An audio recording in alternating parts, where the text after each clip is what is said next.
जैसा कि आपको दिखाई दे रहा था, इस खेल में पासे प्रयोग किए जाते थे, डाइस प्रयोग किया जाता था। आपके एग्जाम के पॉइंट ऑफ व्यू से इम्पोर्टेंट है, क्योंकि आपकी रीजनिंग में कंसेप्ट आता है डाइस का। अब उसमें क्वेश्चंस इस प्रकार से आते हैं, मान के चलो एक डाइस को एक बार उछाला गया तो ये सरफेसेस दिखाई दिए। अगर उसी डाइस को दूसरी बार उछाला गया तो आपको ये 3 सरफेसेस दिखाई दिए। अब इस जानकारी के आधार पर आपसे पूछ रखा आप 3 का अपोजिट फेस निकाले, कैसे निकालोगे?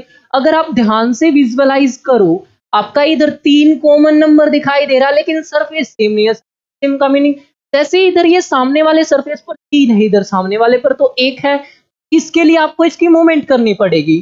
चाहे तो आप इसकी क्लॉकवाइज मूवमेंट कर सकते हो, चाहे फिर इसकी एंटी क्लॉकवाइज मूवमेंट कर सकते हो। अगर आप इसकी क्लॉकवाइज मूवमेंट करो तो 3 हमको चाहिए इधर वाले सरफेस पर, 3 इधर पहुंचा दिया गया, 1 पॉइंट आगे बढ़ा है क्लॉकवाइज मूवमेंट में। तो सेम एज इट इज, यहाँ पर 1 इधर 1 पॉइंट आगे शिफ्ट कर दिया, 5 इधर 1 पॉइंट आगे ही शिफ्ट कर दिया। अब आप इसका और इसका कंपैरिजन करके आसानी से बता सकते हो अपोजिट फेस क्या है।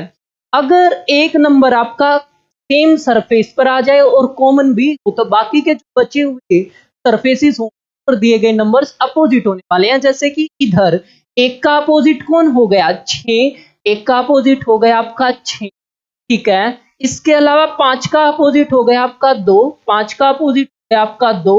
अब आपसे पूछा गया 3 का, और यदि आप ध्यान से देखो डाइस में आपके 1 टू 6 तक काउंटिंग होती है। इधर 1 आ चुका, 2 आ चुका, 3 आ चुका, 4 आपका पेंडिंग है, 5 और 6 आ चुका, तो 3 का अपोजिट होगा 4। धन्यवाद।